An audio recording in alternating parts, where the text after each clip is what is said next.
Bonjour les enfants, c'est Chloé, votre orthophoniste. J'espère que vous allez bien et surtout que vous êtes prêts à écouter l'histoire que j'ai choisie pour vous aujourd'hui. C'est l'histoire de Georges le Rouge-Gorge. Est-ce que vous connaissez les rouges-gorges, les enfants?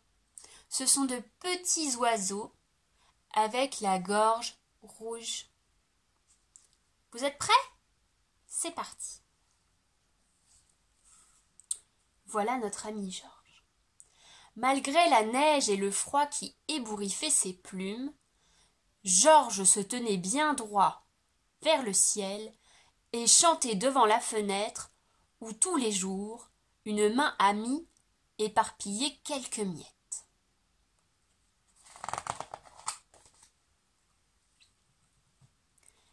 Lorsqu'il avait fini de chanter, il allait vérifier qu'on avait bien mis quelques miettes pour qu'il puisse les grignoter. Il en ramassait alors rapidement quelques-unes avant de disparaître derrière les arbres.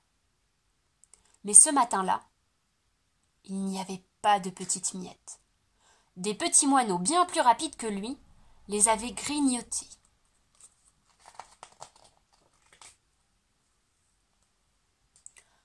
Quand notre rouge-gorge revint le lendemain, les piques-assiettes étaient déjà en place et commençaient à se chamailler près de la précieuse nourriture. Un gros merle tout noir en profita pour chasser les convives et Georges dut s'enfuir lui aussi.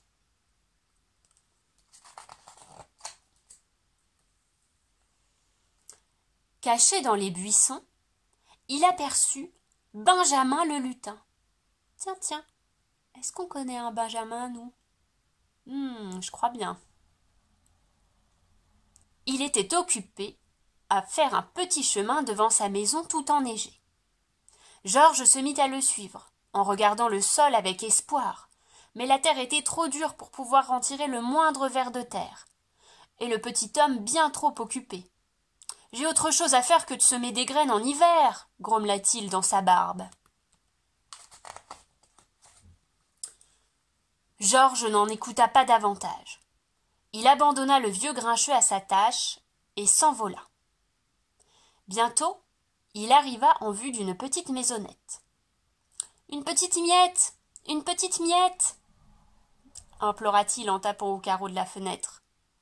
Il ignorait sans doute que Mireille vivait là, et qu'en cette saison, elle dormait profondément. Aussi répéta-t-il ses appels avec insistance, jusqu'à ce que l'abeille ouvrît la fenêtre et la referma sur un « J'ai déjà donné !»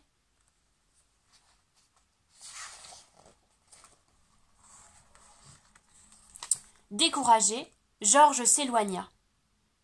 Quand soudain, il lui sembla entendre un profond soupir, et s'approchant, il découvrit, assise sous un arbre, une petite souris qui pleurait.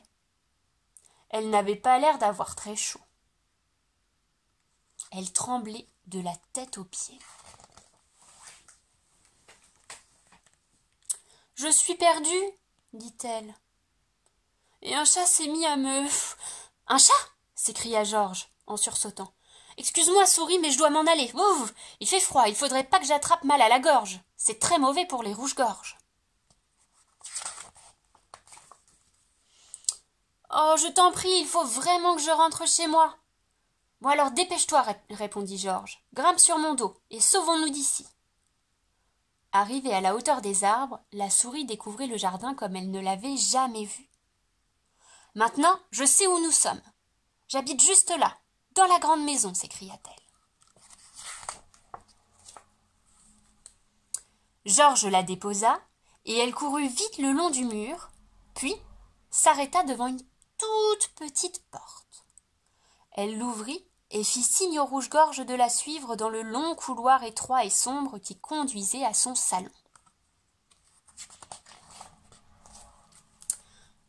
Après avoir allumé une bougie, la souris sortit de son buffet une jolie boîte. Elle retira le couvercle et la présenta au rouge-gorge. La boîte était pleine de miettes de gâteaux, de croissants, de brioches, volées dans les placards ou récupérées dans le salon.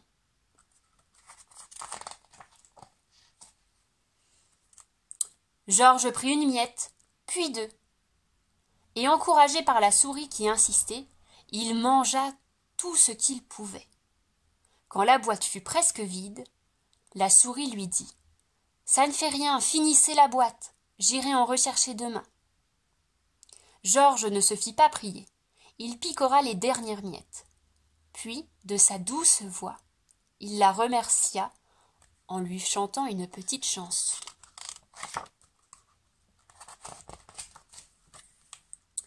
Très contente, elle l'écouta avec attention. Mais Georges devait rentrer chez lui avant la nuit. Il s'excusa et promit de revenir pour lui chanter une chanson le soir de Noël. En attendant le soir merveilleux, la petite souris déposa chaque matin devant sa porte quelques petites miettes de gâteau pour que son ami le rouge-gorge ne l'oublie jamais. Et voilà les enfants, c'est fini pour aujourd'hui. J'espère que vous avez aimé cette histoire. À bientôt!